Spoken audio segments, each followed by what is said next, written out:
देख रहे हैं मेरा डिजिटल चैनल। नाज़रीन, जैसा कि आपको मालूम है, हर रोज एक नई खबर के साथ आपकी खिदमत में हाजिर होते हैं। और नाज़रीन, जैसा कि आपको मालूम है, अगर बात की जाए पाकिस्तान की, खसूसन पंजाब की, नाज़रीन अगर पंजाब की बात की जाए तो पंजाब को पंजाब इसलिए कहा जाता है कि इसमें 5 दरिया हैं, इसलिए इसको पंजाब कहा जाता है। तो नाज़रीन, पंजाब की बात की जाए तो पंजाब जो है इन दरियाओं के कहने के बीच में गिरा हुआ है। और आज अगर बात की जाए तो इसी दरियाओं के बीच में ऐसा कोई कहने के सैलाब आ चुका है, इतना पानी आ चुका है कि जो पंजाब है इस टाइम आधे से ज्यादा इसी पानी की कह लें इसी पानी में डूबा हुआ है। तो नाज़रीन, ये जो पंजाब है या ये जो दरिया है, हर साल ये सैलाब आता है कह लें कि सावन में, और यही वो मौसम है जिसमें ये सैलाब आते हैं। और ये गवर्नमेंट को भी पता है, 1947 से लेकर आज तक ये पाकिस्तान इसी पानी में पंजाब पूरा डूबता रहा है।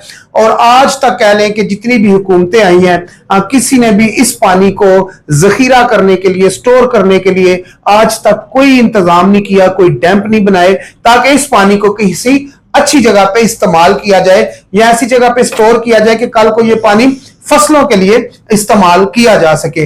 लेकिन क्या है कि हमें पता चलता है इतने अरब रुपए की फला सड़क बन गई है, इतने अरब रुपया फला पुल पे लग गया है, इतने अरब रुपया फला मंसूबे पे लग गया है, लेकिन ये जो सालाना पाकिस्तान में गरीबों का नुकसान होता है, खसूसन उन गरीबों का जो किसान भाई हैं। किसान के बारे में कहा यह जाता है कि ये हर मुल्क की रीढ़ की हड्डी होती है।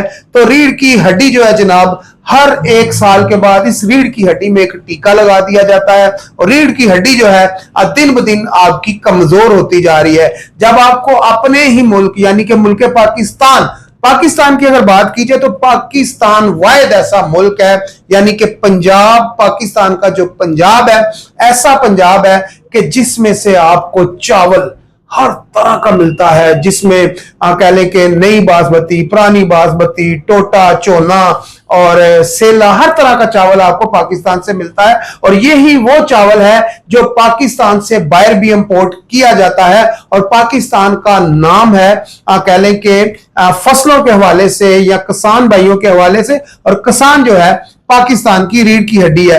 और हर साल पाकिस्तान का जो किसान है, जो रीढ़ की हड्डी है, उसको दिन ब दिन कमजोर किया जा रहा है। और ये जो पानी सालाना आता है इसका बंदोबस्त करना है इन गवर्नमेंट ने। गवर्नमेंट कौन सी है? ये जनाब वो गवर्नमेंट है जो हमारी माचिस के ऊपर टैक्स ले रही है, जो घी के ऊपर टैक्स ले रही है, जो टेलीफोन के ऊपर टैक्स ले रही है, सुई गैस पे टैक्स ले रही है, बिजली पे टैक्स ले रही है, यहां तक कि आप जो कपड़ा पहनते हैं, जो जूते पहनते हैं, जो गाड़ी इस्तेमाल करते हैं, जो ट्रैक्टर इस्तेमाल करते हैं, जो पेट्रोल इस्तेमाल करते हैं, जो डीजल इस्तेमाल करते हैं, यानी कि हर चीज के ऊपर टैक्स है। वो टैक्स का पैसा किस दिन, कब, कैसे इन गरीबों के ऊपर लगेगा तो पाकिस्तान की जो रीढ़ की हड्डी है उसको मजबूत किया जाएगा। इन्हीं चीजों के ऊपर आज हम बात करेंगे जो पाकिस्तान में सैलाब आया हुआ है। हमारे साथ स्टूडियो में मौजूद है एडवोकेट अतीकुर रहमान सिद्दीकी। चलते हैं अतीकुर रहमान सिद्दीकी साहब की जानिब। अस्सलाम वालेकुम सर। जी वालेकुम सलाम। क्या हाल है सर? ठीक है, अल्लाह का करम है सर। सर क्या नजर है, क्या रिपोर्ट है ये सैलाब के हवाले से? तकदीर के काजी का ये फतवा है अजल से, है जुर्म ज़ईफी की सजा मर्ग मुफाजात। जी जी। मोहसिन ने क्या खूब बात की है कि मोहसिन गरीब लोग भी तिनकों का ढेर हैं, मोहसिन गरीब लोग भी तिनकों का ढेर हैं, मलबे में डब गए कभी पानी में बह गए। और हालात के हवाले से यकीनी तौर पे जो पंजाब के हालात है इंतहाई तशवीशनाक हैं। और तकरीबन 5-6 रोज से जो पंजाब का जो मशरकी इलाका है वो पानी की नजर हो गया है। स्पेशली आपको मालूम है जो लाहौर में तबाही हुई, सियालकोट है, शकरगढ़ है, नारोवाल है, गुजरांवाला है, गुजरात है, मंडी बाउद्दीन है, आरिफ वाला, मुल्तान तक ये मामला चला गया और फैलता चला जा रहा है। तो उस हवाले से जो अभी लेटेस्ट इंफॉर्मेशन है मैं वो आपसे शेयर करूंगा, जो फ्लड्स की सिचुएशन है, क्योंकि अभी असेसमेंट बहुत सी जो है वो बाद में होनी है। बट राइट नाउ जो सिचुएशन है पंजाब की वो ये है कि अभी तक जो 20 लाख अफराद पंजाब से वो अपने घरों से डिस्प्लेस हो गए हैं, यानी कि बेघर हो गए हैं, वो कैंपों में रह रहे हैं या अपने कोई मुतबादिल घर में रह रहे हैं या अपने फैमिली की तरफ चले गए हैं। मुख्तसर ये कि वो डिस्प्लेस हो गए हैं। इसके अलावा ये रिपोर्ट जो मैं दे रहा हूँ वो ऑफिशियली है, ये ध्यान में रखिएगा। सही, हम बिलीव करेंगे ट्रूथ पे और हम जो है ट्रूथ ही बयान करेंगे, फैक्ट्स ही बयान करेंगे, स्पेकुलेट नहीं करेंगे, हाइप नहीं क्रिएट करेंगे, लोगों में सेंसेशन नहीं फैलाएंगे। तो ऑफिशियली रिपोर्ट के मुताबिक तकरीबन 2200 गांव जो है वो जेरे आब आ चुके हैं। इसके अलावा जो अमवात हैं वो अमवात तकरीबन 33 से 40 अफराद की रिपोर्ट की जा रही है कि अमवात हुई हैं। इसके अलावा जो लाइव स्टॉक है, जिसमें आप कह सकते हैं आपकी गाय है, भैंसे हैं या भेड़ बकरियां हैं, वो 5 लाख जो है वो लाइव स्टॉक आपका जाया हो चुका है और वो मर चुके हैं। इसके अलावा जो एवोकेशन के हवाले से 500 जो है मुख्तलिफ रिलीफ कैंप्स कायम किए गए हैं।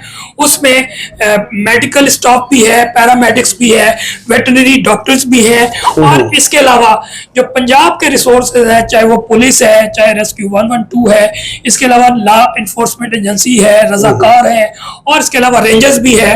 दे आर ऑन टोज और वो कोशिश कर रहे हैं लोगों को बचाने के लिए, उनके माल को।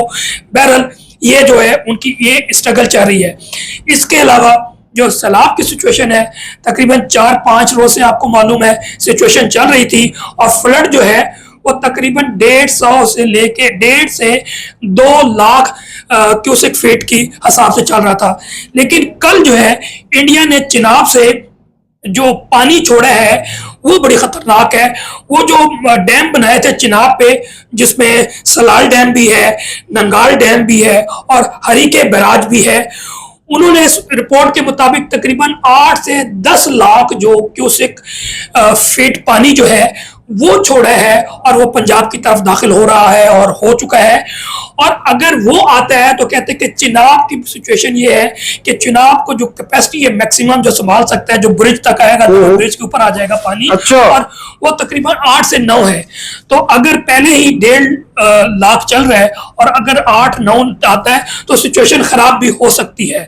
तो मुख्तसर ये है कि तमाम रेस्क्यू टीमें हमारे जितने लॉ एनफोर्सिंग है काम कर रहे हैं, लोग भी अपनी कह रहे हैं। बहरहाल तबाही इस वक्त जो है पंजाब में मौजूद है। अब इसके अलावा जो फोरकास्ट के हवाले से है डाउन स्ट्रीम कि ये अभी मजीद बारिश भी हो रही है, पानी भी आ रहा है और आगे अभी तक मुल्तान तक गया, पंजनत तक पहुंचने वाला है ये सैलाब और उसके बाद डाउन स्ट्रीम यानी कि पंजनत के बाद सिंध में भी दाखिल होगा। तो ये तो अभी पहले के पीके भी आपको मालूम है तबाही हुई और फिर अब पंजाब की सिचुएशन है। पंजाब आपको समझ ले कि फूड बास्केट है पाकिस्तान का और अगर पंजाब डूब रहा है या आधा पंजाब डूब रहा है तो सेंट्रल पंजाब से ही आपको फूड बास्केट मिलता है।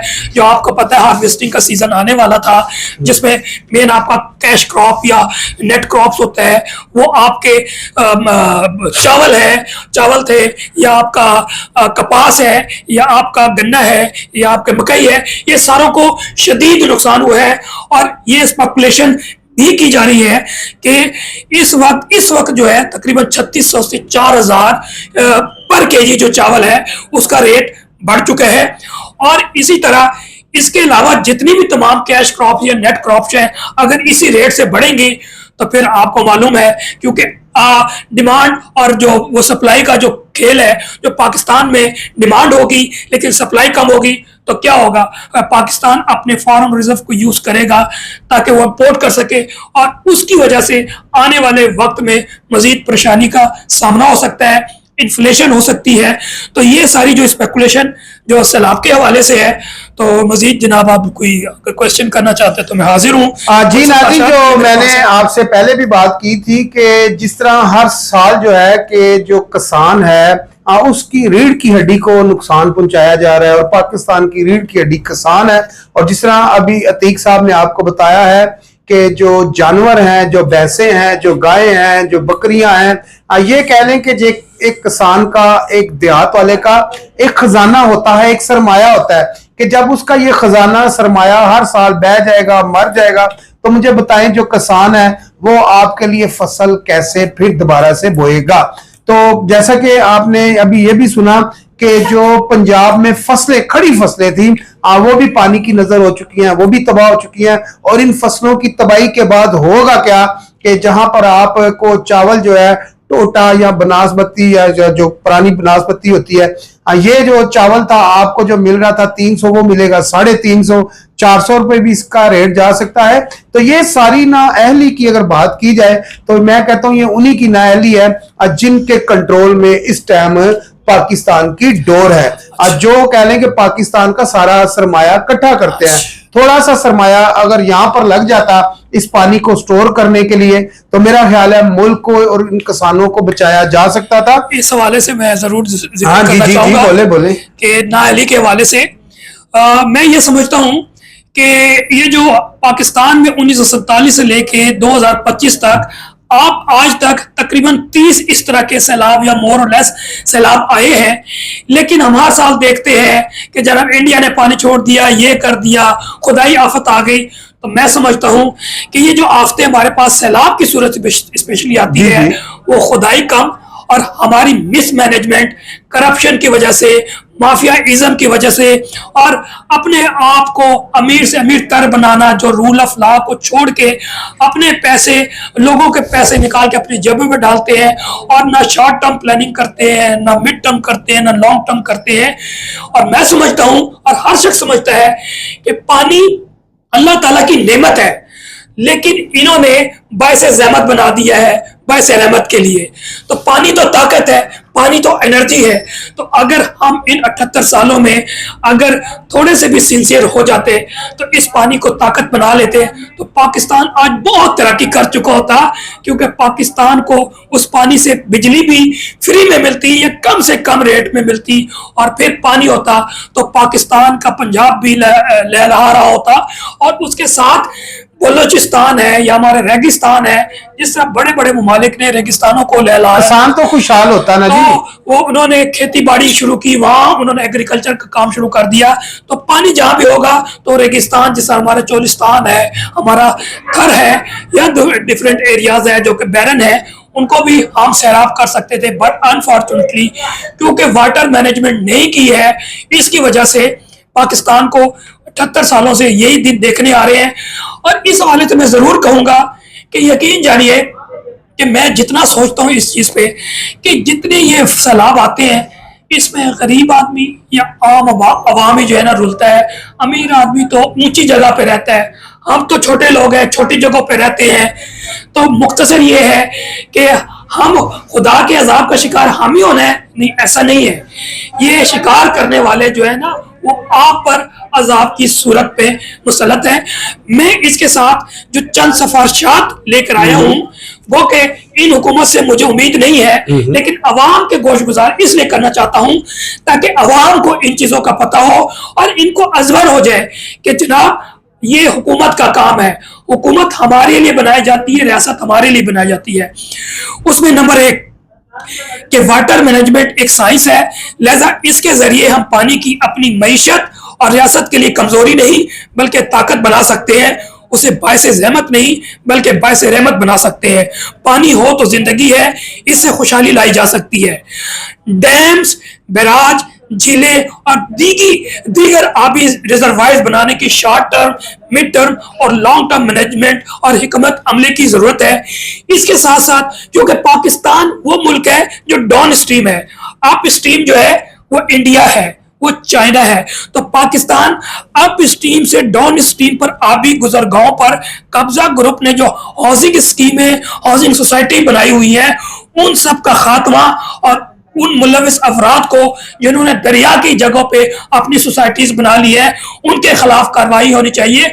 और मैं यहाँ पर जरूर कहता जाऊंगा कि पाकिस्तान पहले जिस तरह 80s 90s में मंशियात की वजह से लोग अरबपति बने, करोड़पति अरबपति बने, आप ये नोट करें कि एक रियल एस्टेट माफिया पाकिस्तान में छा गया है और पाकिस्तान में हर तरफ जो है ना रियल एस्टेट और सोसाइटी का दौर है। खुदारा अपनी जरखेज जमीनों में ये सोसाइटीज मत बनाए।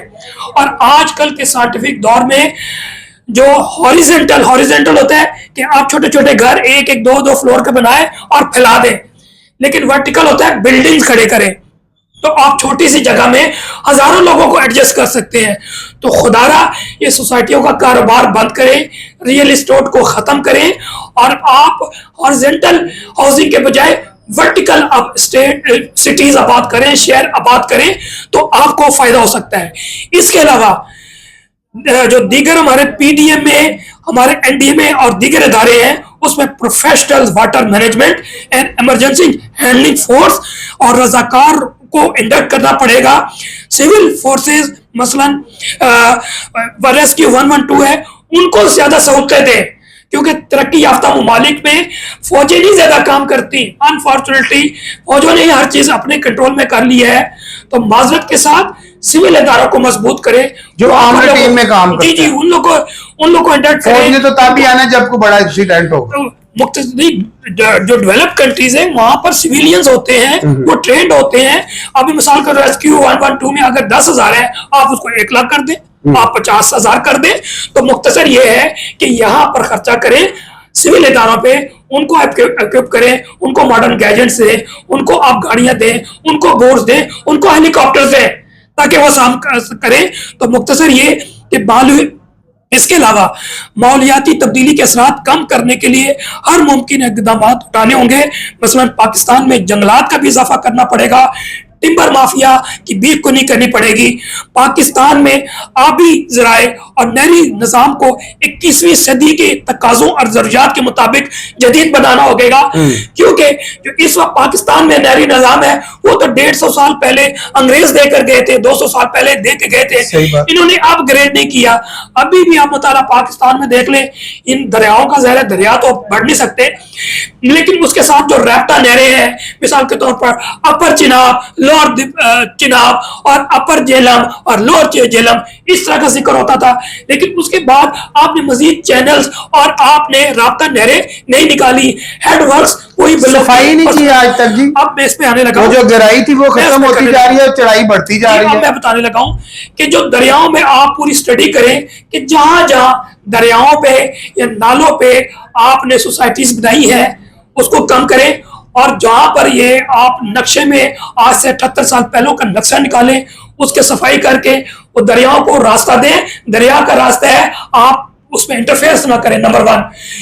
इसके अलावा जो आप जो है पब्लिक प्राइवेट वेंचर के जरिए दरिया के बेड को डीप करें, और वहां से जो आप गारा मिट्टी निकालते हैं, रेत निकलती है, वो दिखती है बहुत अच्छी, बेचें। इसके अलावा बैंक्स को खड़ा कर सकते हैं। मुख्तसर जहां जहां आबादी है आप उसके पुश्ते बनाएं, उनको बैंक्स को मजबूत करें, रिवर बेड जो है वो डीप करें।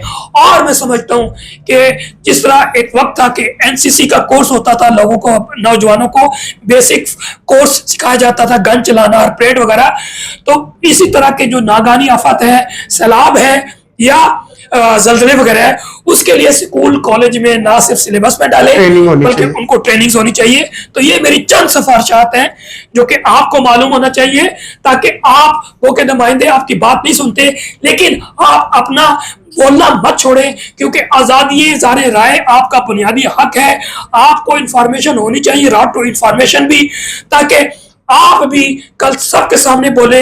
आज मैं बोल रहा हूं, आप बोलेंगे, अगर सब बोलेंगे तो इंशाल्लाह जो करप्ट लोग हैं उनका खात्मा मुमकिन है, और इंशाल्लाह हम मिल के पाकिस्तान को संवार सकते हैं, एक अच्छे पाकिस्तान की ताबीर कर सकते हैं। नाज़रीन, ये बड़ी अच्छी तजवीज़ दी है अतीक भाई ने कि जितने भी स्कूल हैं, कॉलेज हैं, उनमें यह है कि 1122 वालों को जाना चाहिए, और जो है कि छोटी मोटी उनको तरबियत ट्रेनिंग देनी चाहिए कि मरीज को बिल्डिंग से कैसे उतारना है, जख्मी को कैसे लेकर जाना है, फर्स्ट ट्रीटमेंट कैसे दी जानी है, और छोटे छोटे जो टिप्स हैं वो कह लें कि आम शहरी के पास ये ट्रेनिंग होनी चाहिए। तो नाज़रीन, बात करेंगे जो सैलाब है, जो पाकिस्तान में सैलाब आया हुआ है। अब बात कर रहे थे जनाब हम रावी की, तो रावी कह लें कि जो आज से 33 साल पहले, ठीक है जी, इसी तरह डूबा था, लेकिन उस वक्त भी कह लें कि 2 से 2.5 लाख क्यूसिक पानी आया था,